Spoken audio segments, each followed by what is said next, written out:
Welcome to the Part-Time Podcast, where two part-time fans talk about full-time ideas. We discuss who we think will win the Rumble, some of our favorite Rumble moments, and Jay gives me nightmares about a possible Rumble to Mania storyline.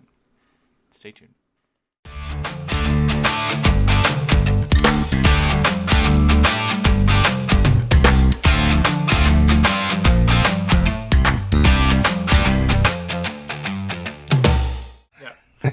Okay, so Royal Rumble's coming up. Does the Rumble feel special this year? It doesn't. I know. I don't know why it doesn't. I don't want to say it's COVID because I don't think it's. I'm going to say it's COVID. Okay, maybe it is. Maybe it's just like 2020. There's so many things people were disappointed about what's going on. For me, it's not COVID. The math will be done and it's going to result in being COVID. But for me, I don't feel like anything happened in the WWE in 2020. Yeah, you kind of mentioned that the last time, if it's just been one kind of... You know what? I get that's because of COVID, but nothing happened. Edge coming back was the only, and Drew McIntyre winning the title were the two only things that happened last year. I didn't watch a lot, so maybe there's something I missed. I mean, everyone's happy about Dominic Mysterio. Or... yeah, right? Yeah, I'm not shocker, I'm not one of them.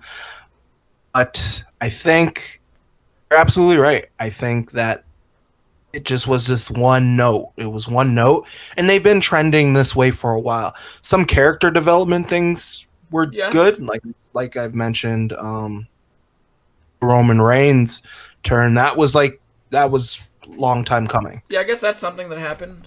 Again, nothing that's going to get you excited for the Rumble. Right, because Roman is so good that I actually don't expect him to lose his title at Mania either. So Me neither. Especially if he's facing Goldberg. He's not facing Goldberg. Oh, at Mania you think he's facing Goldberg? Oh man, that hurts me so much. If so, in your mind, you're expecting Goldberg to lose to Drew. I'm expecting Goldberg to win. So it's gonna be a champion. Oh man.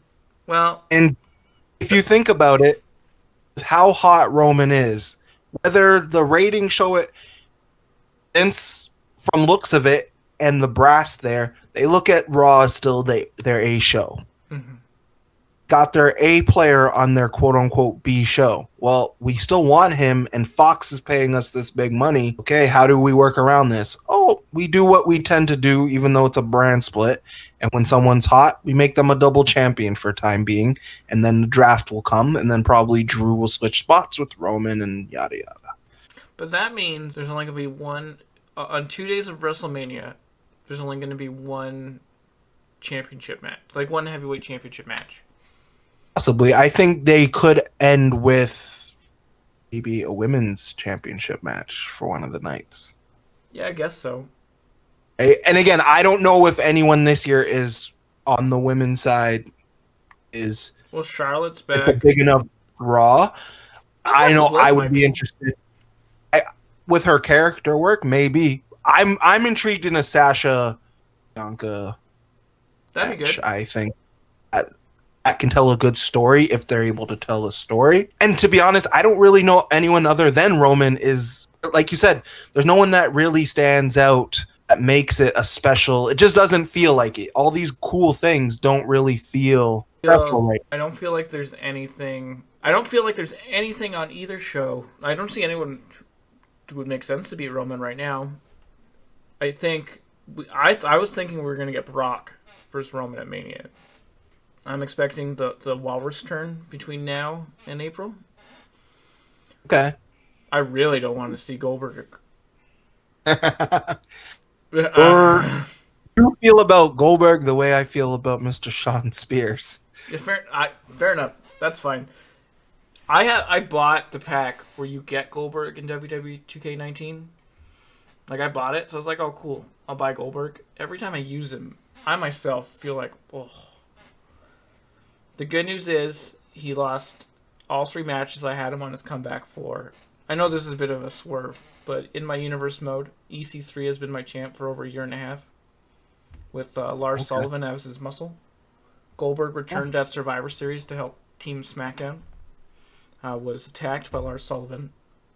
You see how bad WWE programming is? You had to go make up your own universe That's in right. a video game to be entertained by And the even product. I'm not always satisfied by it. But yeah, no, I don't want. Goldberg's on my Legends show now. I didn't even put him on the premiere show. Gotcha. Well, we do know about your lack there of love for the Goldberg. I have respect for all of his accomplishments. A friend of mine, who I do YouTube videos with sometimes, CMP Dave, check him out if you're listening. We were talking about.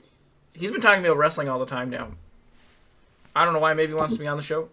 David, you're always welcome. We have a spot for you. But he's talking me all these wrestling facts. He's like, guess what this wrestler's name was, and I did really well because I know wrestling. And then he's talking about Goldberg's football records and stuff. It's very impressive. I'm very impressed. And I don't mean that in a condescending way. But when it comes to wrestling, I don't give a shit about Goldberg. And that's fair, man. And like we spoke about previously, his shtick gets old quick. Yeah. It gets old quick, and I don't think that this year him coming back is creating that pizzazz. I don't think Drew is. I don't think, like you said, no one's creating a pizzazz. So I agree with you. It's not special. I do feel that the COVID factor is a big part because the fans play such a big role. Right. If it wasn't apparent before, certainly apparent now in all walks of sports. Just the importance of fans and what the energy that they bring. And this is a event that feeds off incredibly. And I know they are going to have some fans at arenas for Mania. I think I just saw something where the NFL is going to have 27,000 fans, and they're going to be taking place in the same place at the same spot as where Mania is going to. Cool. So I think they're basing that a lot on what the NFL is about to do. And 27,000 would be, they can make some noise. And I don't know, in other sports where they've had a little bit of fans come back, you can tell just the difference in that. So I do feel it's more COVID related, but I also think it's been both products, not to get into the AEW, but I think both products are just churning and just saying, okay, let's get fans back, and we have to fulfill our obligations, but let's get the fans back. So it's too bad because the Rumble's one of my favorites, and we're gonna cover it post, and hopefully it surprises us. Sometimes WWE, when you don't have any expectations, they tend to put on some of the best things they do. Well, for me, the Rumble, going back to the fans thing, not the Rumble specifically, the lack of fans, I think it showcases how stale WWE has gotten without the fans being there. Because, good guy or bad guy, fans will cheer something or anything when they're on there. So it could feel like there's a buzz behind something happening. But without having those fans there to cheer for, anybody, you have to decide for yourself what you think is good. And your mind's like, no, I don't think I enjoy this as much as I did. Where my argument to your AEW comment is I can watch AEW still. And because it's more story-based, like the kind of stories that I like, I'm more engaged in AEW. And it's not just being, the Jacksonville Envoy versus... But I don't get that from WWE. I think I can watch 25, 30 minutes of a wrestling show. I mean, I'm going to watch the Rumble either, through perfectly legitimate sources, I promise. But yeah, I'm gonna watch the Rumble. I'm gonna watch the whole thing through because we said we'd cover it for the next episode. But I don't know if I'm looking forward to it. It feels minus the 2 Royal Rumble matches. It doesn't. What's it feel like? And that's fair. And to that point, that's where the difference is. I think It's interesting in comparing the two brands. You seem to feel that AEW has storylines. Right. I think they kind of do, but it's wink, wink, nod, nod. You gotta be in the know of what is happening, and not again to go off on a AEW kind of put down or tangent or anything like that. But I'm not an insider the way that you are in terms of knowledge.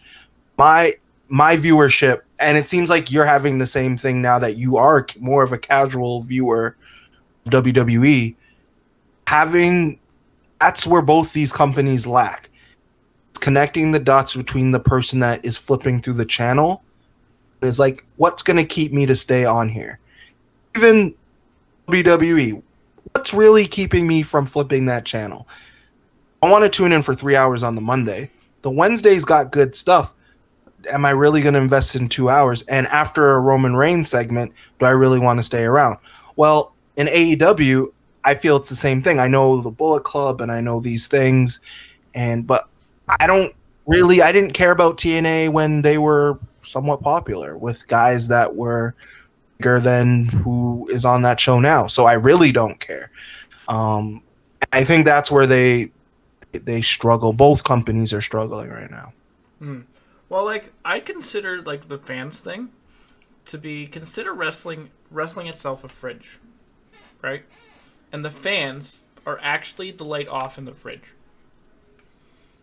Like, fans being there's the light off in the fridge. So you open the fridge, and what we haven't realized, because the light has been off in the fridge for WC, there's nothing much there. You're going in for a snack, and you're like, well, okay, yeah, I guess there's some leftovers from yesterday.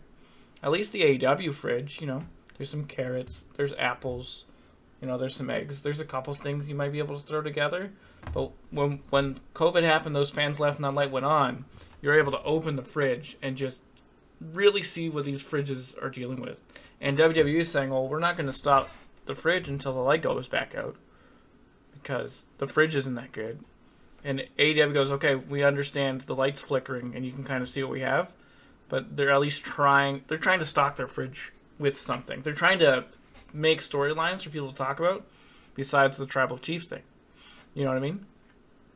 We're again, what storyline are they doing that makes you feel that way? Well, I like the Invasion storyline. I like watching the Sting stuff is starting to get interesting. I know I was against it last time, but like because it's not a Cody thing, where it's Darby Sting versus like Taz and his faction. That's pretty interesting. What is the difference between 61-year-old Sting getting in a ring and Goldberg getting in a ring? What is the difference between AEW doing an Invasion storyline that was done back in 2001, not that well, but back, it just seems, again, what is new and what is different in that fridge? It's maybe stocked more, but it's with the same things that have happened, some would argue, better before. Well, okay, so I'll start with the 61-year-old, like the Sting versus Goldberg. What makes it better? When Goldberg came back to fight Brock Lesnar at the Survivor Series match, I thought, like I said last time, I thought the match was great, and the rematch at WrestleMania, also great. It was really quick. It was all the good stuff. There's no fat on it. Sting coming back to do a tag street fight is fine. He doesn't actually have to wrestle a lot. He can hit people with a bat. They can beat up Darby Allin. You know what I mean? Like, you can do that Paul Heyman of, like, you're going to pick the good things about the stuff in the fridge versus the bad stuff on the fridge. With the Invasion angle, it's not the same because it's not all of WCW coming over. And there's some things I don't like about it. I still don't buy, who's the TNA champ? Impact champ. Former Rich Swann? Rich Swann, yeah. Because they have, what, 2 heavyweight champions? Because Moose is the heavyweight champion of something? I guess. Again, you're saying if you don't think that it's going to get to a point where it's TNA people coming over to the AEW. I think that's inevitable in the storyline. And that's what's great. Right. And that's but so far, everybody there. I haven't been, and I watch for you essentially, so we can have these conversations. It's doing my family duty there, so we can have these conversations. Because I leave, and I'm trying to, again, I think everyone carries bias, so I'm doing my best not to and be objective. Because again, I've mentioned many times, I'm not, WWE's not lighting the world on fire either. I just it reeks of not even WWE per se, but it really reeks of some TNA when it was TNA back in the day. You know, you got that Hogan presence, you got these veterans, and veterans are fine. I truly feel that if we're going by the premise of what you were saying as, you know, the fans and if people connect and this and that, EW hasn't really done that. There's no one that I say, that guy, that's a dude. Maybe there's some that will continue to come down that pipeline. This company's been here for how long now? We're almost coming on a year from Revolution. How is Hangman still not like doing his thing? And how are some of these other guys not doing their thing? They got a big dinosaur guy. Like, how's Luchasaurus not doing his thing? And it's guys, I know they're slow burning, but at some point you gotta flip that switch, because I'm not interested in seeing Sting the way that you're not interested in seeing Goldberg. Oh, okay, fair enough. I mean, my thing is I just don't want to see Goldberg at all. But yeah, I know there's an oversaturation with that. But I'm fairly confident in saying that there will be an oversaturation of Sting. Okay. I think the character work of Sting is great. I don't think we need Sting to be. I just don't think we need to see Sting in the ring personally. But like you said, he can do the greatest hits. Yeah, he gets to be old man Batman. You don't love Batman? To, you know, the Batman Beyond Batman. Get in there. That's right. He's Batman Beyond Batman. There you go. Okay, fair enough. And I'm gonna give it a chance and see, and hopefully Darby is Batman Beyond. That's as long as the Joker that is Ric Flair doesn't show up, everything will be fine. There's funny on all sides, and yeah, as we've kind of branched off into again talking about this lovely company, we can get back. That's fine. Oh no, after this Rumble, we are gonna have a nice focused discussion on. Well, yeah, after Rumble's gonna be Revolution, so we can start. We'll go into that, and we'll see if we can get Mike on. That guy is excited. He keeps talking. He's like, "Oh, I hope everything's going well with the podcast. I had a lot of fun about Revolution." I was like, "Save it. We'll talk about it. Don't worry about it." Exactly. And let me just do a quick plug. You can follow us at Twitter at @part_podcast. So it's the Part-Time Podcast, and Twitter we're starting to some followers and some cool people will give in some feedback. So perfect. I didn't know we had a Twitter. I'm learning it here first. What did you say the Twitter was? The Twitter handle? Yeah, what's the Twitter handle? At _podcast. Whatever. Part_. Look at that. We have a Twitter.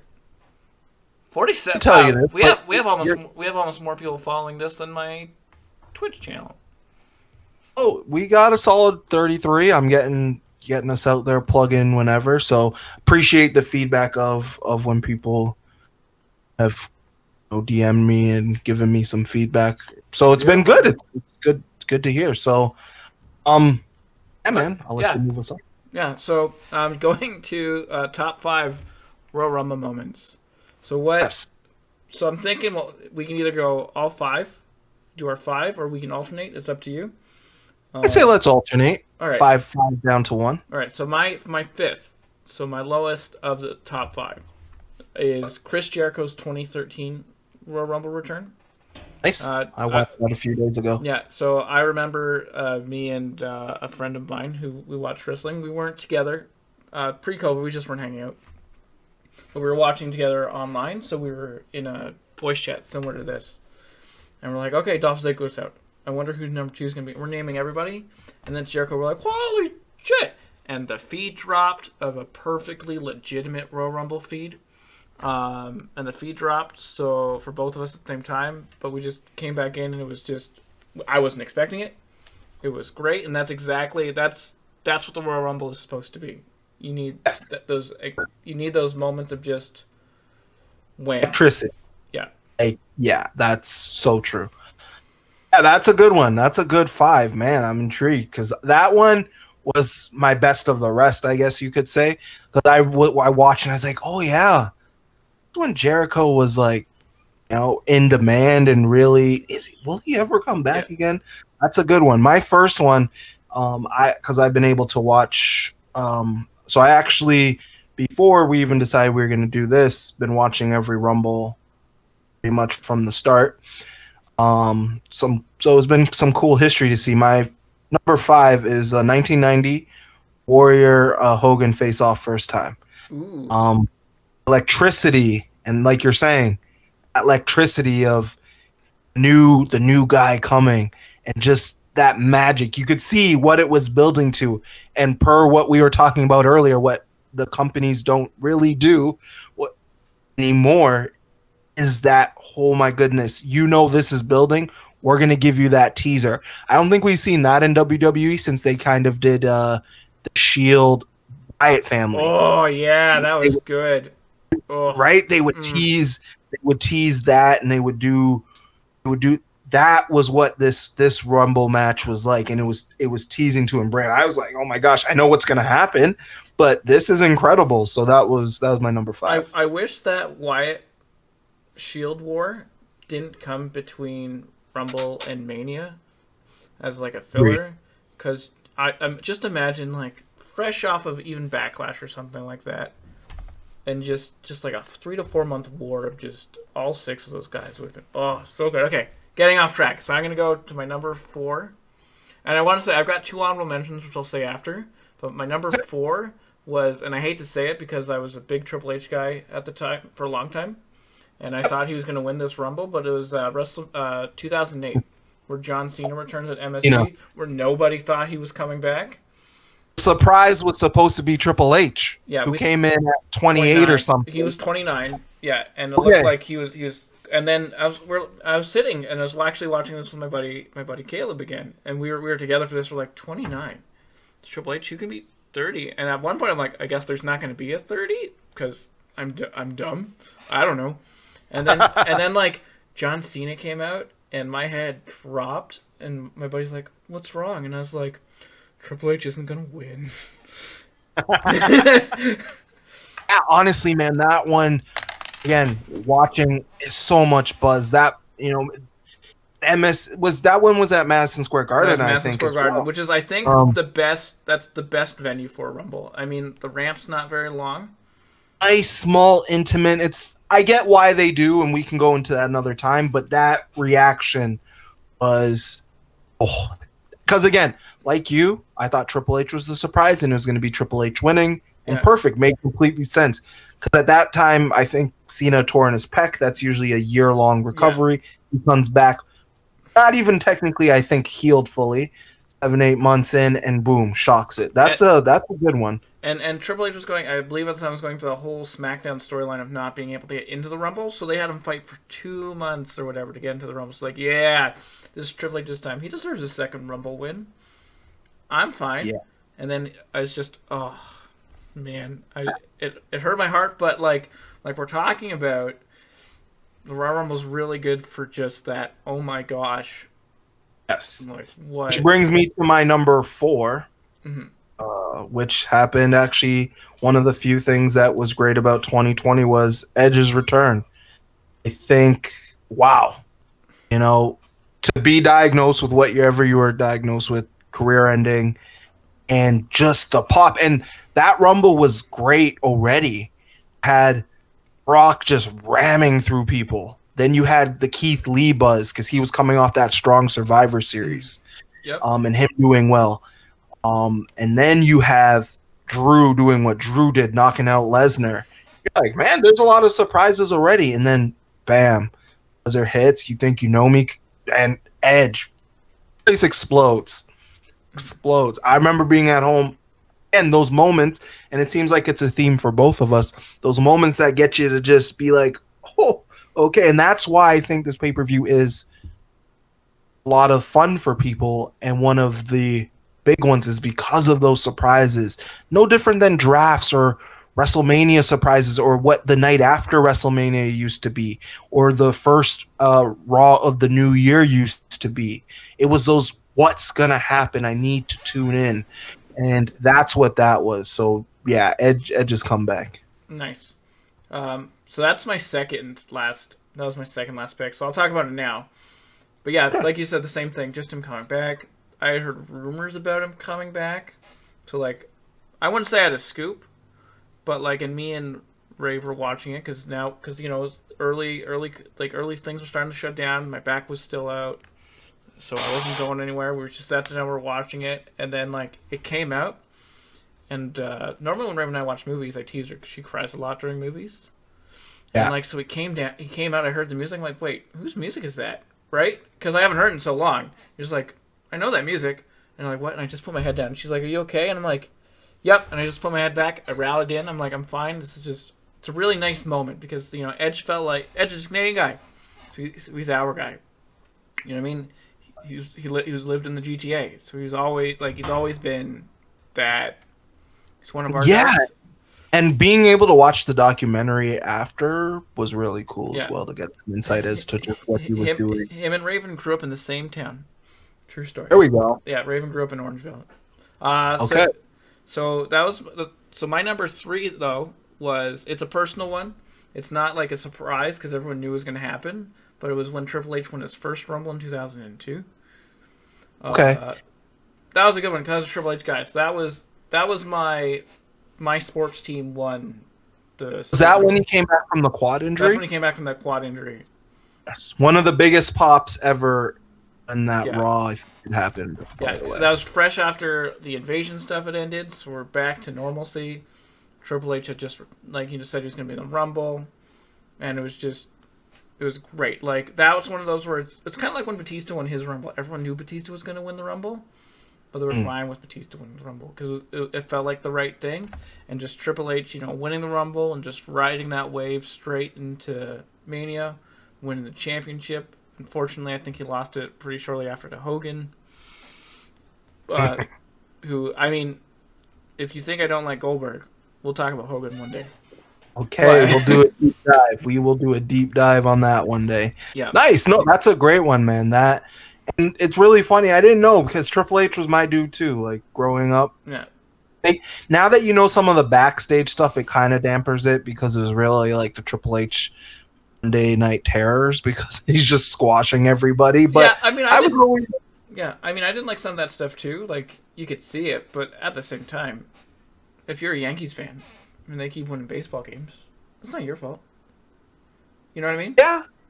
A lot of people look at Trips as more of a Mets kind of guy. And we were kind of talking about it last week, like last time we did it with Brock Lesnar.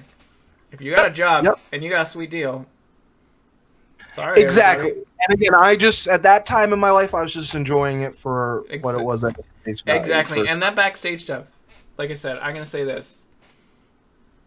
Everybody who had the same job, and at that time, that company was known as just being a shark pool for people one-upping and backstabbing and stuff. So anybody complaining about it in that period is just a sore loser. Absolutely. Yeah, fair enough. I love you still have a soft spot for the Trips. I can sense it. 100% I do. It's one of That's nice. Yeah. Go ahead. He's on my Mount Rushmore, but it's just people I liked. And not everyone on my list would get along with each other if they're all on that rock map. All right, what do you have next? Have to dig deep into those Mount Rushmores down the road for sure. Mine actually, funny you mention it. 2005 Batista. Nice. I knew Batista was gonna be yours, and I was thinking about this the other day. He definitely was. As a story fan, they were telling a great story, and with Randy flopping so much as a face at that time, and just the organic tease of, and that's what's always cool. Those teases of. Will it, won't it? Just like when they would tease DX rejoining for years. And that one time they were going to form and then Triple H pedigreed Shawn. And it's those teases that, again, you know it's happening. It's still so cool to see. It's worth it, yeah. Batista, you knew it. it happened organically, not like what they did with Roman. Yeah, you're definitely a Batista guy because there's that, and like on that, I was fine with Batista winning there too, even though he beat Trips, and then Trips lost the next two pay-per-views to him, which, just being the Yankees fan, I didn't like. But I remember a year or two after at Christmas, we were talking about wrestling, and you're like, so Batista's gonna win the Rumble, go to face Taker, end the streak, and retire Taker. And I was like, okay. I mean, Batista won the Rumble. Or like either way, the main event at WrestleMania was what you said it was going to be, except for the ending. And I remember we spoke later. I was like, "So how about that ending?" You're just like, "We don't need to talk about it. It's fine. We'll move on." Yeah. Because again, at that point, you're like, "Oh, okay, Batista's young enough to do it. He would have fit the criteria totally." I was thinking, and looking back, yeah, I can't. Yeah, we'll get into some cool streak. Talk because we'll do a streak talk at some point for sure. All right. I guess I'll just do 2 because you already did 2. Yeah, go ahead. Cool. So mine was actually, I think 2019. I might be wrong. Nakamura. Ooh, that is a good one. Yeah, we talked about. I agree with you. That set up, but on paper, and it didn't necessarily deliver that way, but on paper it set up that dream match because again, you knew where it was going. Yeah, it was really, really cool to see that occur. Nakamura, non-WWE guy, going to face AJ Styles, a dream match, right? That was the talk, a dream match. Nakamura, that entrance, thinking about, holy, that entrance as 100,000 people, 80,000 people, whatever, people just going along to it. And I watched that a couple days ago before doing the list, and oh yeah, one of my favorites for sure. Yeah, it was good. I completely agree with you. That was, I mean, when he won, like I didn't watch that Rumble. I didn't watch that night, but I was just like, oh yeah, and Asuka won too that night, so it was a good. Yep. It was a good Rumble. That was like, I think that was like one of the first ones where it's like Roman's always going to be in the last 2, but he's gonna lose some of them. Yes, and it's no different than a lot of the main guys, right? Cena had that a lot, had a couple times, and yeah, that's just the way it goes when you're the top guy. But give your honorable mentions before you name number 1. Oh, honorable mention would be Diesel. So when Diesel returned, says, holy shit. Yeah, like that one was really good. I mean, the holy shit did a lot, and so like tied into that because it was the same one was that 40-man Rumble. I'd love to see another one because that was a lot of fun because there's a lot of faction warfare going on at the time, so it made more sense. But just like that 40-man Rumble and Diesel specifically on that return, those were my 6th and 7th place. Nice. Yeah, for honorable mentions for myself, again for Pop and for you knew it was happening, but that Becky coming and you're like, well, gosh, are they about to Daniel Bryan this lady right now with not giving the people what they want? And you can again see the foreshadowing, but the right person at the right time. Still mad that they didn't make it just her versus Ronda. Not because Charlotte's not great, not because she didn't deserve it, but the story dictated. Get into that another time. And then when Nia Jax was in the men's Rumble and caught an RKO, I think that was, again, that pop of people just, oh my gosh, that made kind of a 7-8 list or 6-7. Yeah. Spot map. Good for me. That was really good. All right, number 1. So I just realized that my top picks go from, minus Edge being in the 2nd spot, pretty much go backwards in time. So my first pick is from Royal Rumble number 94. It was the Bret Hart Lex Luger double elimination. I knew it. I watched that yesterday because I was like, loved himself some Bret. I do, and like that was my first Rumble, right? It was my first Rumble. My guy won. So yeah, it's kind of like the similar. Like I didn't know what could happen in a Rumble. The match was cool. Like that's when it became cool for me to start pushing my siblings off the bed or cousins if they're over for makeshift Royal Rumbles. Yeah, and yeah, it was really good, and it was a lot of fun, and I liked it. It was an awesome Rumble. My guy won, and just it's nostalgic. That's where I set that's where I set my level for Rumbles after. You know what I mean? Oh, none will. It'd be hard to top that one for you for sure. Yeah. That's a good one, man. Yeah, unless And Brett like I won said, again. If Brett won again, I'd have to criticize it because it would be just like what AEW is doing with Sting. yeah. Guys that shouldn't be in the ring. I just won't. But I just won't let you know when I record for that one, and it'll just be a Brett's awesome hour. Me talking about how good he is. honestly, So- took himself a little too seriously, but Yeah. I loved the work. I can watch that Iron Man match anytime. Anytime that match is on, I'll watch it for sure. We can definitely get into a Brett deep dive. I'd like to have that conversation. My number one Rumble memory moment actually didn't really have a lot to do with the match, but it was key and pivotal of knowing that something was about to happen. Do you want to take a guess, maybe? all right, so Royal Rumble pivotal. Something was gonna happen. I think Tease something huge. they teased I something think huge. You think huge? Rumble, eh? Was it when Bray Wyatt tossed Brock Lesnar out?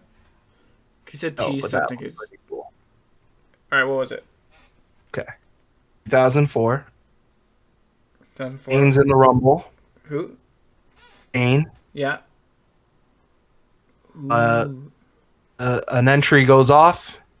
Gong goes off. Oh, yes. First time in X amount of years because he's been the biker. Yep. The biker was buried alive. And again, at that point, I wasn't into dirt, so I was just like, okay, Taker's taking a break and he'll come back. There had always been these talks of Taker coming back as Dead Man, him coming through a hologram, and him this, but it never was coming to fruition. But when that gong came on, Yep. it's like, okay, that was my eyed moment of, okay, there's nothing. I love a lot of entrances from back in, there's none other. When that sound hits, he can be 80, decrepit, more decrepit, and just wheeling down. When that theme song comes on, when that gong hits, and that you knew it was coming back, and that me I That's can go back every year and I watch that part. you're right. That was really good. I'm sorry I forgot about it. I don't know what I'd bump, but that's a really good moment. Oh man, Yeah, 'Cause the WWE I Network. love Kane. I love Kane and the Undertaker, and just like that story was so good. And I got super excited. I remember, like briefly on Undertaker coming back. I remember the year before there was a Taker feud, and like they teased that it was gonna be the original Dead Man, and it was the biker. And I just remember sitting with all my buddies because we were watching it, and we're just like, "Oh man!" But yeah, no, that one was huge. There's some big buzz going on. That's a really good first place. Man, I did some research on this one. Yeah, That was my favorite. Yeah, and that's what's great, and that's what I love about the network. You may hate the current product, but man, I wish I was smart enough to switch my network subscription when we were in Chicago. If only someone suggested it to me. I don't know. I did, and the person said, "Cool." Yeah, yeah. Sound about right? I was like, "Oh, switch your thing over," and you're like, "Oh yeah, cool." Maybe I'll drive down to Fort Erie and switch it. Get close enough, man. Yeah, there's spots. No. Perfect. Or I'll just get some. And honestly, password. it works well, and I love it. And I'm able to just watch old content. Yeah, that was a good list, man. That was a job very on good your end. list. So we talk about the past. Let's move on to the future. Oh, So we know what the Rumbles. We're starting to see what the Rumble looks like. So we don't have everybody's thing. So since I'm pretty smart about doing bets, I have someone hasn't been. I have someone in mind who I think's gonna win, but hasn't been declared for the Rumble yet. So, Okay. but I have a safety pick just in case, because that's how I always do. Justin made fun of me when we were at Revolution last year because like I think this person's gonna win unless this happens and this person can win. He's like, okay, but hedging your bet. I'm hedging my bet. So it's like I'm betting on black, but I'm gonna put a couple chips on green. Yes. So my Royal Rumble winner, I think for this year's, I want it, and who I want, I think is gonna be Biggie. I think. That's a good. I mean, it's sad that they're not gonna. It's not. I don't think anyone's gonna beat Roman this year. Like so, like Big E winning, but it'd work into a really good story of like where Paul Heyman has been like.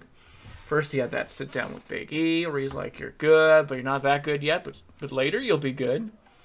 And then like saying to Apollo Crews, you know, Big E's so much better, so much better. And this is where I'm gonna get a little hypocritical, where I was like, "Oh, there's only gonna be one title defense," but imagine Big E, Intercontinental Champion, like against Roman Reigns, the heavyweight champion. Roman Reigns doesn't care about the Intercontinental Championship. He's too big for that. So Reigns can win and not care about unifying the belt.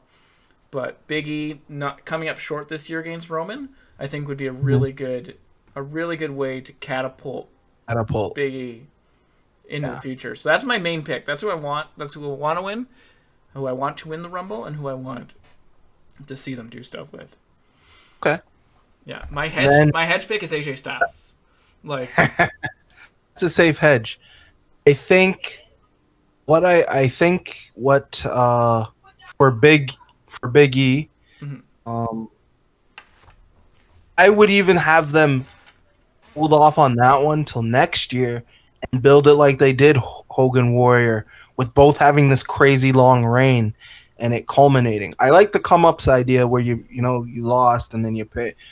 They don't think like this anymore, but if they were, that would then make. I think he has the ability to make that title special again. right. I'd be okay with that pick for sure. Yeah, my pick for that is going to be AJ Styles. Nice. I think as a guy, he's a decent heel, but he does better as a baby. Yeah, like, and he just wrestles, his style, no pun intended, is like one that makes you want to cheer and make you want to like someone. Right. So, I think AJ Styles. And I don't do it.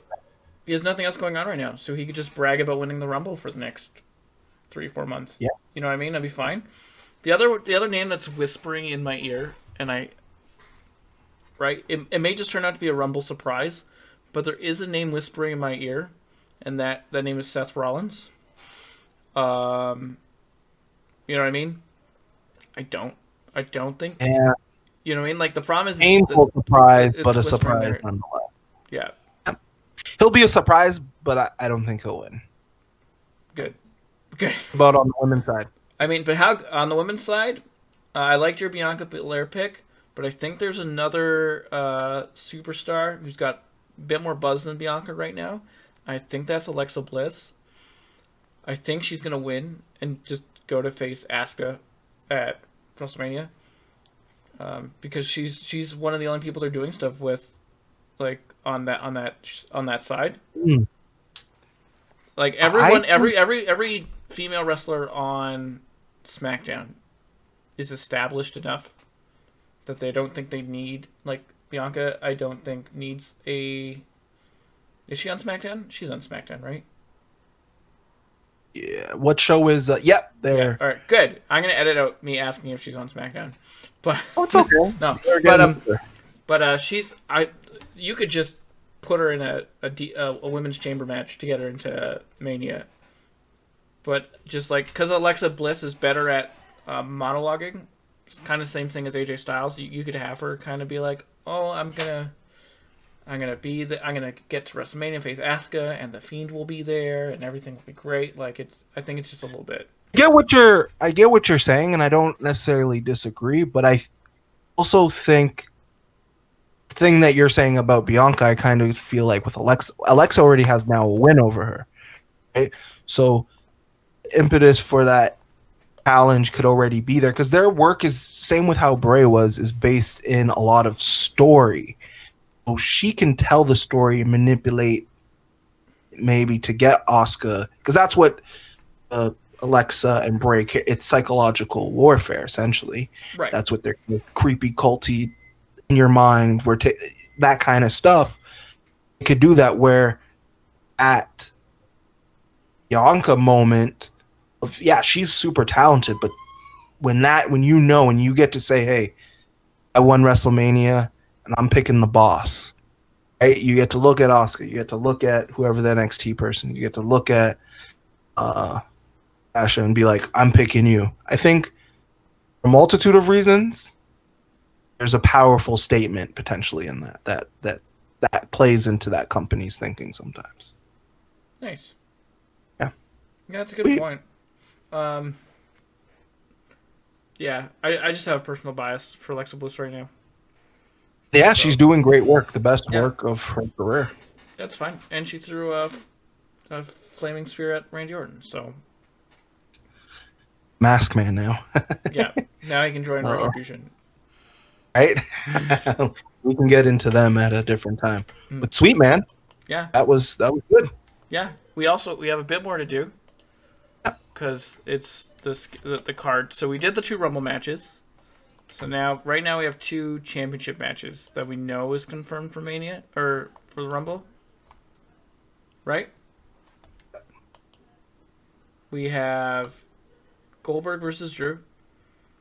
That I actually felt sick in my stomach when I said that. I wanted to hear you say it. And Roman versus Kevin Owens. So, you want to go first? Please do. Okay, yeah. For Roman versus Kevin Owens, I think it's going to be Roman. I think he's just doing such great work that doesn't make sense. But Kevin Owens will give him a good match and continue to put him on this path of just overcomes, doing it in the heel classic way. Boom. I don't think Owens will lose anything from that. He's been testing him to his limits. Goldberg and Drew. Based on what I think is going to happen at Mania, it's probably, I think, going to be Goldberg taking the title off Drew in a weird way that he did with Bray last year, and that Roman and Goldberg match happening.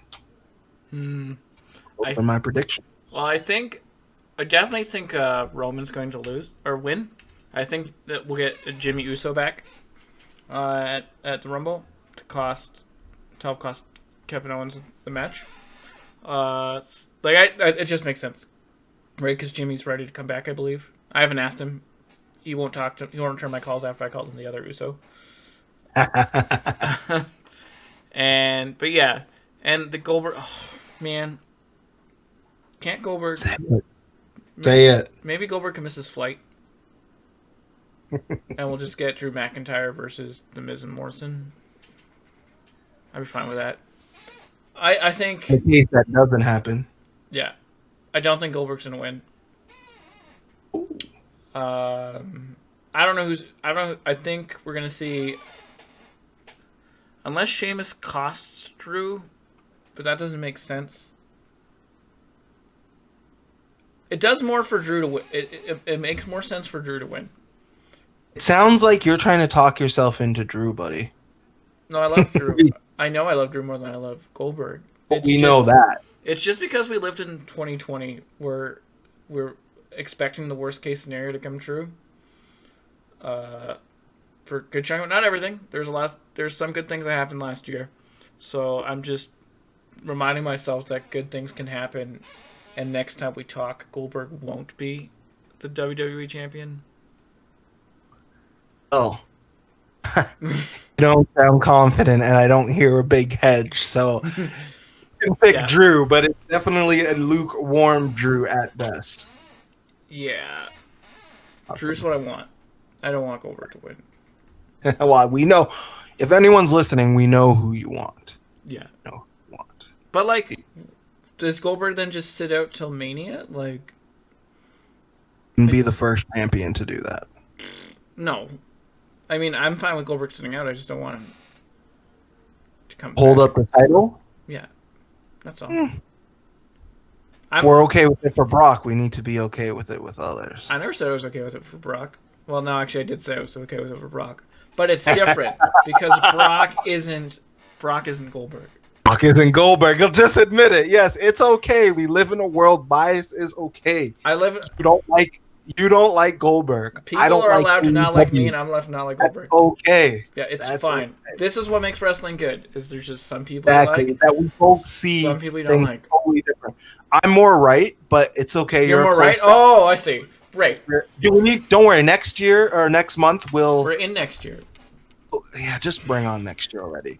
Next month when we go over the Revolution pay-per-view, see, that's how avid I am and dedicated to the craft. Is I'm willing to go to an event of things of a company that's not even my favorite, the team.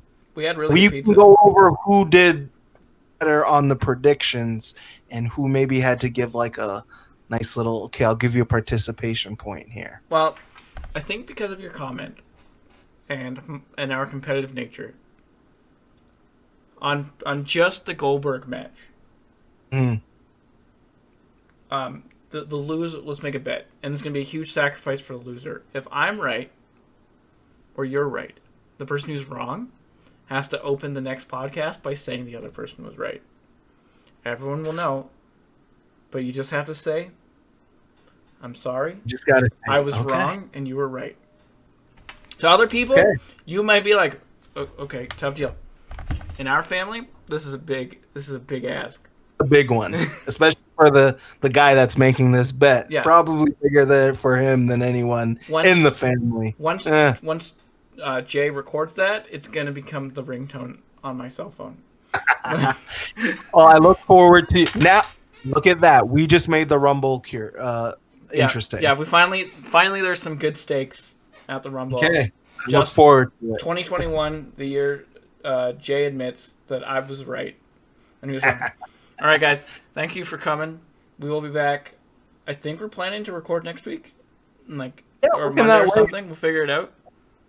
Post Rumble, and I look forward to my speech.